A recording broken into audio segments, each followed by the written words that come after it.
Un saludo, profesora, nosotros somos el equipo 4. Vamos a presentar lo que vendría siendo el primer video, viene siendo fundamentos de la eliminación de partículas contaminantes presentes en el agua. Nuestro equipo está conformado por Estrada Morales Oscar Leonardo, Martínez Chávez Jesús, Pérez Pérez Luis Antonio, Quirós Oronsor Gustavo y Reyes Garduño Salvador. Empezamos la exposición presentando los porcentajes de agua que tenemos alrededor en el mundo.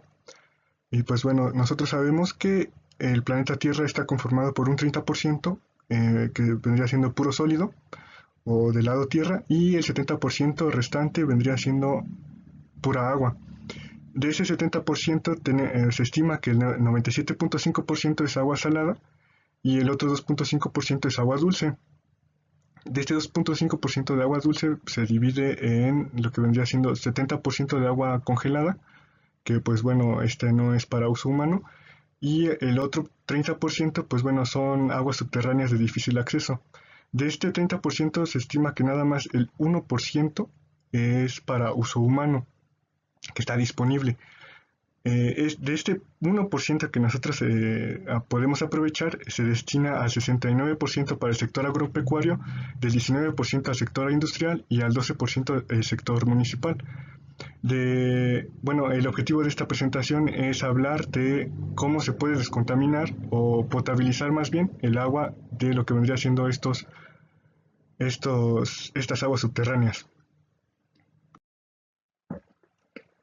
El agua que nosotros contamos para poder potabilizarla vienen de fuentes de abastecimiento. Estas fuentes de abastecimiento, pues bueno, ya las revisamos en clases anteriores, que vendría siendo del ciclo hidrológico. De este ciclo hidrológico tenemos las fuentes de abastecimiento meteórica, que es la lluvia, la subterránea, que son los mantos acuíferos, la superficial, que son ríos, lagunas o lagos, y la salada, que vendría siendo el agua de mar. Gracias al ciclo hidrológico tenemos estas fuentes de abastecimiento, que pues bueno, unos son productos de otros, como por ejemplo los ríos, lagunas y lagos son productos de la lluvia, el escurrimiento que generan, y estas se estancan en algún lugar y dependiendo del sitio de donde se encuentren se clasifican como ríos, lagunas o lagos. Estas fuentes de abastecimiento se tienen que potabilizar y es lo que vamos a explicar en las siguientes diapositivas.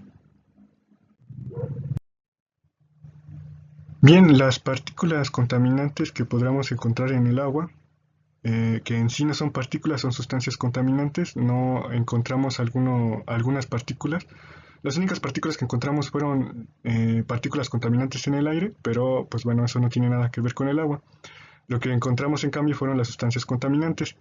Estas se clasifican en 8. Bueno, en sí se clasifican en más, pero nada más colocamos las 8 que nos parecieron más importantes, que son los microorganismos patógenos. Este tipo de contaminación se produce por microorganismos como bacterias, virus, protozoarios, etcétera.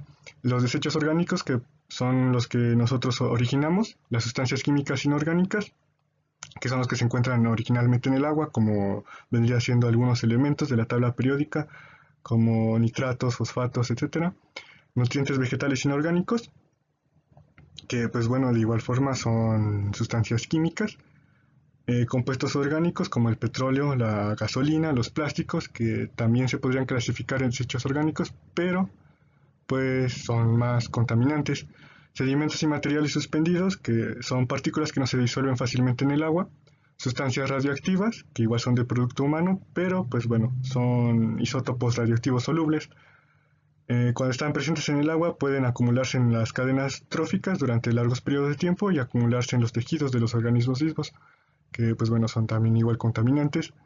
Y al último tenemos la contaminación térmica, que es la temperatura que nosotros con actividades humanas generamos en el agua y generan contaminantes. Y esta temperatura que generamos se comporta de una manera con los organismos que existen en el agua y pues bueno, generan sustancias contaminantes. Pasamos con la definición de agua potable, que básicamente es aquella agua que está libre de todos los contaminantes que hablamos anteriormente. De acuerdo a la NOM 127 SSA1 1994, su definición es de que es aquella agua que no contiene contaminantes objetables, ya sean químicos o agentes infecciosos, y que no causa efectos nocivos para la salud. De acuerdo a esta misma normativa, se necesita cumplir con características físicas y organolépticas, químicas y radioactivas para que se pueda considerar de uso humano o, pues bueno, agua potable. ¿Y cómo hacemos que esta agua que viene de los mantos, de todas las fuentes de abastecimiento, que se hagan potables? Pues bueno, pasamos a un proceso que se llama purificación del agua. En este proceso, pues bueno, se eliminan todos los contaminantes que hablamos anteriormente y también incluyen el proceso de destilación y la de ionización. El proceso de purificación del agua se dependerá de la calidad del agua. Mejor, entre mejor sea la calidad del agua, se llevará un proceso pues menos estricto o menos complicado de la purificación. Y entre menos sea la calidad del agua, el proceso de purificación será más complicado. Anteriormente mencionamos una normativa. Existen más normativas que nos ayudan a brindar agua de uso humano para la sociedad. Estas normativas son, por ejemplo, una de ellas es la normativa 012 SA1 de 1993, que explica los requisitos sanitarios que deben de cumplir los sistemas de abastecimiento de agua para uso y consumo humano públicos y privados. Tenemos otra normativa que es la 014 SA1 de 1993 también, que son los procedimientos sanitarios para el muestreo de agua para uso y consumo humano. También tenemos un artículo 115 constitucional que la distribución del agua potable es de responsabilidad de los municipios. Y también tenemos otra normativa que es la normativa 179 SSA1 de 1998, que esta nos explica la vigilancia y evaluación del control de calidad del agua para uso y consumo humano, distribuida por sistemas de abastecimiento público. Regresando a la normativa 127, que ya vimos en clase, nos da tres características para clasificar las calidades, que es la característica física y organoléptica. Estas características se presencian, se notan con los tactos físicos o organolépticos que nosotros tenemos como humanos. Estas características son tres, que son el color, el sabor, el olor también y la turbiedad. Las características químicas son básicamente una tabla con ciertos elementos químicos que pueden estar contenidas en el agua, pero con un límite permisible.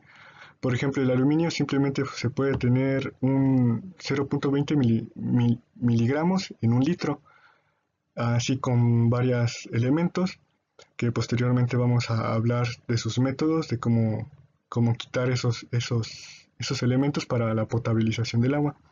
Y al final tenemos las características radioactivas, que básicamente son dos parámetros, que es la radioactividad alfa global y la radiactividad beta global. Y la normativa 127 SSA1 de 1994 también nos brinda una tabla con ciertos contaminantes y sus respectivos tratamientos para potabilizar el agua. Aquí tenemos bastantes, por ejemplo la contaminación microbiológica, sus tratamientos son el cloro, compuestos de cloro, yodo, ozono, luz ultravioleta, etc. Las características físicas y organolépticas, que son la oxidación, coagulación, floculación, sedimentación, filtración, etc. Arsénico, que igual podría ser la coagulación, floculación, aluminio, bario, cadmio, cianuros, cobre, etc. También se puede con la coagulación, floculación, los cloruros con un intercambio iónico, osmosis inversa o evaporación, fenoles o compuestos fenólicos, y pues bueno, etcétera, ¿no? Todos estos contaminantes y sus tratamientos respectivos los podemos encontrar en la normativa, en esta normativa que estoy subrayando.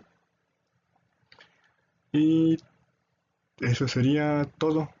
Por ejemplo, también, bueno, no todo, los contaminantes que anteriormente mencionamos caen en todos estos parámetros, y esta normativa nos da ciertos parámetros, ciertos tratamientos para poder quitar esos contaminantes y potabilizar el agua. El agua del mar también se clasifica en uno de estos, que pues bueno, como sabemos, el mar tiene bastantes sales marinas, como lo son el cloruro, sodio, magnesio, azufre, calcio, etcétera. Y todas estas se pueden potabilizar o quitar todas estas sales con el tratamiento que sería la osmosis inversa, que básicamente quita todas esas sales a través de métodos, tratamientos, y así podemos potabilizar el agua.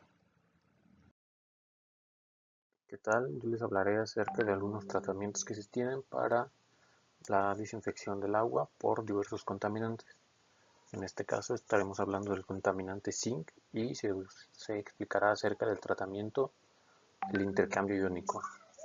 El intercambio iónico describe un proceso químico específico en el que los iones disueltos no deseados son intercambiados por otros iones con una carga similar. Esta atracción es utilizada para eliminar contaminantes iónicos disueltos en agua, por eso que se hace mención de él, porque estamos haciendo un enfoque en el agua. El proceso de intercambio tiene un lugar entre un sólido, resina o zeolita, y un líquido que vendría siendo lo que es el agua. Estos iones deseables, que son por los que se sustituye, son los que se cargan sobre el material de la resina. Los iones cargados positivamente que entran en contacto con la resina de intercambio iónico son cambiados con los iones cargados positivamente disponibles en la superficie de la resina. Generalmente estos es sólido.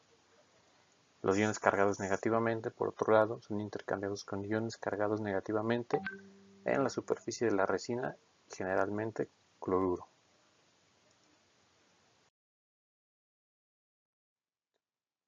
Ahora hablaremos sobre el contaminante trialometanos y estaremos haciendo enfoque en el tratamiento de oxidación de aireación u ozono.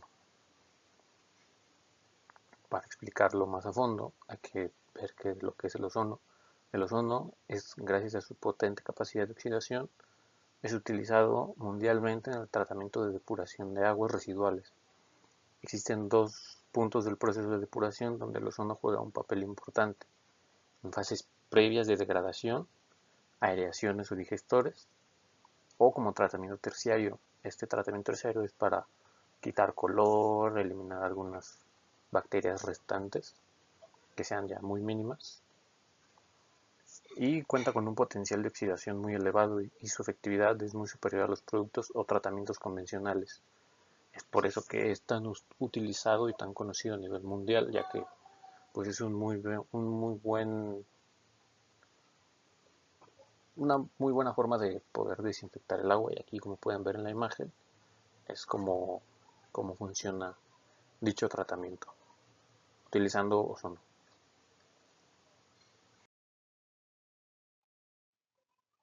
Para el tercer caso tenemos el contaminante, que son sustancias activas al azul de metileno, y estaremos hablando del tratamiento que es absorción en carbón activado. Este es un proceso donde un sólido se utiliza para quitar una sustancia soluble del agua. En este proceso el carbón activo es el sólido. El carbón activo viene en dos variaciones: carbón activado en polvo, por sus siglas en inglés PAC, y carbón activado granular, GAC, por sus mismas siglas en inglés. La versión carbón activado granular se utiliza sobre todo en el tratamiento de aguas, que es a lo que a nosotros nos interesa. Y algunos ejemplos para los que se puede usar el carbón activado es la depuración de agua subterránea, la decloración del agua, depuración de aguas para piscinas y el refinamiento de las aguas residuales tratadas.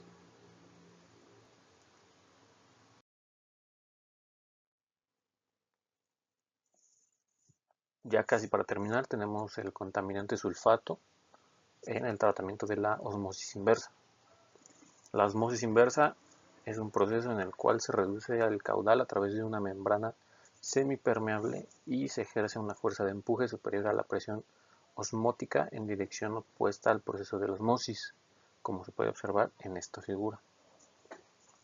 De esta forma se logra preparar sustancias que se encuentran en el agua en un lado de la membrana, que es el concentrado, y en el otro lado se obtiene una solución diluida baja en sólidos disueltos ya permeados. La osmosis inversa se utiliza para desalinizar agua de mar y agua salobre suavizar aguas, remover materia orgánica y separar de contaminantes específicos del agua. Como pueden ver en la imagen, tenemos la solución concentrada y lo que resulta que es el agua pura, y podemos ver cómo se va moviendo la malla semipermeable. Pues básicamente es un filtro, es básicamente eso, es un filtro que ayuda a que sea más pura y a eliminar ciertos sólidos, como lo dice aquí, que es la sal. Por último tenemos el contaminante de sólidos disueltos totales, y estaremos hablando del tratamiento de coagulación, floculación y separación. La coagulación, floculación es una técnica química de tratamiento del agua que se aplica típicamente antes de un proceso físico de separación, que suele hacerse por sedimentación o filtración. Más en sí es primero un proceso químico el que lleva para después hacerse un proceso físico. La coagulación neutraliza cargas y forma una masa gelatinosa que atrapa o une partículas, aumentando su tamaño de modo que puede quedar atrapada en el filtro sedimentar. Como lo dice aquí, se hace una masa que después, esa masa obviamente se hace con procesos químicos para después esa masa quede atrapada en el filtro que se hará al hacer la decantación. La floculación mueve suavemente o agita tales partículas, haciendo que se unan formando masas mayores que se alimentan con más facilidad o pueden ser filtradas. Y aquí, como pueden observar en el esquema, tenemos como entra el agua bruta, se empieza a hacer la coagulación. Aquí es donde se lleva a cabo el proceso químico, coagulación, floculación. Y ya que se tiene la masa, es aquí donde en la decantación se usa el filtro y atrapa todos esos residuos o partículas que se pueden tener. Continuando en esta parte del video, junto a mi compañero Salvador, vamos a abordar el tema de filtración mediante carbón activado o carbón activo. Pero antes de pasar directamente al proceso de purificación, debemos de esclarecer algunas dudas que podrían surgir sobre este mineral. Y la primera es, ¿qué es el carbón activado? Este es un carbón poroso principalmente, que atrapa compuestos general también de tipo orgánico, aunque pueden haber algunos de tipo inorgánicos, que están presentes en gas y en líquidos. Ahora, ¿qué le da al carbón esa capacidad de absorber? Cuando se activa el carbón consiste principalmente en hacerlo poroso, como había mencionado, para ampliar su capacidad de absorción hasta 12 veces. Y la propiedad principal de un sólido para atrapar en sus paredes una molécula se le llama absorción. Al, al sólido se le llama absorbente y a la molécula absorbato. Y las moléculas, como lo había dicho, que son de tipo orgánicas, es decir, de tipo covalente, no iónicas, aunque no todas las moléculas orgánicas son de tipo covalentes, ya que llegan a tener otros átomos como oxígeno o azufre que las hacen de tendencia iónica. Y por otro lado, no todas las sustancias o moléculas inorgánicas son de tipo iónico, porque también las hay de tendencia covalente. ¿Y mediante qué fuerzas hace esta atracción? Las hace mediante una de las 7 fuerzas de Van der Waals, que es la fuerza de dispersión de London. Esta es una fuerza o una unión físico-química, que es lo suficientemente fuerte para retener al absorbato, pero no tan fuerte para hacerlo o para considerarlo una unión química irreversible. ¿Esto qué quiere decir? Que podemos reactivar al carbón para posteriormente volverlo a utilizar. ¿Y qué forma física tiene este carbón activado? Como lo podemos ver en la imagen, tiene a ser con macroporos, mesoporos y microporos, es decir, poros de diferentes tamaños que ayudan principalmente a retener dichas moléculas. Se puede encontrar en diferentes formas. La primera de ellas es en polvo. Esta es una de las más utilizadas en la purificación de líquidos. La siguiente es en tipo granular y esta también se aplica tanto en líquidos como gases. Y los pellets en forma cilíndrica, estos se utilizan para el tratamiento de gases. ¿Por qué? Porque precisamente su forma cilíndrica permite que no haya una pérdida en presión. Es por eso que en estas tres principales formas se utiliza el carbón activado. Y pasando ahora sí posteriormente a la siguiente parte con mi compañero, vamos a explicar, o va a explicar el mejor dicho, el proceso de purificación mediante carbón activado. Filtrado por carbón activo. ¿Cómo funciona? El carbón se activa a través de un proceso a temperaturas muy altas por el cual cambia su estructura interna, reduciendo el tamaño de sus poros y aumentando su superficie, generando un carbón más poroso que el regular. La textura porosa del carbón vegetal tiene una carga eléctrica negativa, lo que hace que atraiga moléculas cargadas positivamente, como toxinas, gases y productos químicos. La activación del carbón produce una excelente superficie de filtración y le permite tener una gran capacidad de absorción de impurezas del agua. La absorción es el proceso mediante el cual la materia se adhiere a la superficie de un absorbente, en este caso el carbón activado. Gracias a esta absorción es que el carbón activado llega a tener una gran capacidad de retención. El carbón activado actúa atrapando impurezas en el agua como solventes, pesticidas, residuos industriales y otros productos químicos, y dado que también remueve los contaminantes que generan olores, logra que el agua potable sea más sabrosa. ¿Qué elimina el carbón activado? El carbón activado elimina el cloro, sabores y olores, además químicos orgánicos. Los purificadores más comunes utilizan filtros de una o de dos etapas, donde el carbón activado se introduce como medio filtrante dentro de un cartucho que puede ser de distinto tamaño, según el dispositivo donde se utiliza. Es por eso que se utilizan en los sistemas de filtración de agua en todo el mundo. ¿Cómo funcionan los filtros de carbón activado? La purificación del agua consiste en quitar contaminantes dañinos del agua. El filtrado que físicamente bloquea o químicamente remueve contaminantes. Es una técnica de purificación diferente a la osmosis inversa, que filtra el agua a través de una membrana semipermeable, y el destilado que vaporiza agua para separar de los contaminantes. El filtrado es un modo relativamente barato y eficiente de purificar el agua. El filtrado por carbón es uno de los más efectivos en estos métodos. Los filtrados de carbón activo se utilizan principalmente para la eliminación de cloro y compuestos orgánicos en el agua. El sistema de funcionamiento es el mismo que el de los filtros de arena, realizándose la retención de contaminantes al pasar el agua por un lecho filtrante compuesto de carbón activo. El agua fluye hacia abajo a través del medio filtrante hasta alcanzar la salida. Tipos de filtros de carbón para el agua. Existen dos tipos de filtrado de carbón: carbón activado granular y carbón en bloque. El carbón activado tiene una carga ligeramente positiva, así que puede atraer impurezas, pero el carbón en bloque tiene una tasa de remoción de contaminantes mayor. Sin embargo, existen muchos factores que afectan esta tasa, incluyendo la cantidad de carbón en la unidad, el flujo de agua, la cantidad de tiempo que los contaminantes estuvieron en contacto con el carbón y el tamaño de la partícula. El carbón puede remover partículas de un tamaño entre 50 y 0,5 micrones, siendo un micrón una milésima proporción de un milímetro, o mejor dicho, 0,001 milímetro, algo imperceptible para el ojo humano a simple vista. Bueno, yo les voy a hablar sobre la coagulación-floculación. ¿Qué es? La coagulación-floculación es el proceso mediante el cual se añaden compuestos químicos al agua para reducir las fuerzas que separan a los sólidos suspendidos menores a 10 micrómetros para que formen aglomerados que sean removidos del agua por sedimentos. Bueno, a continuación les hablaré del proceso. Coagulación es un proceso que permite incrementar la tendencia de las partículas de agregarse una o más partículas mayores y así precipitar más rápidamente.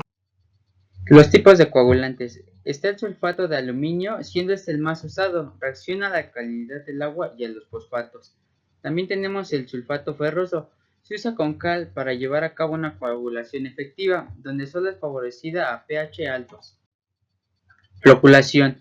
Es la operación intermedia entre la coagulación y la decantación en el tratamiento de aguas, que consiste en la desestabilización de las partículas coloidales por medio de la neutralización de sus cargas eléctricas. Es preciso unir estas partículas formando flóculos para favorecer su decantación y separación. Para este tenemos dos tipos de floculación. La floculación pericinética es el movimiento natural de las moléculas de agua y está inducida por la energía térmica. La otra es la floculación ortocinética. Es el movimiento de las partículas de agua que está inducido por energía exterior, que puede ser de origen mecánico o hidráulico. Al terminar el tratamiento de las aguas residuales, se obtienen contaminantes que se eliminan por coagulación. Son aquellos que poseen un alto peso molecular y son hidrófobos. Se eliminan sólidos suspendidos, color aparente, material coloidal, algunos precursores de trialometanos y moléculas grandes que se absorben poco en carbón activado. La coagulación-floculación no sirve para eliminar compuestos orgánicos solubles.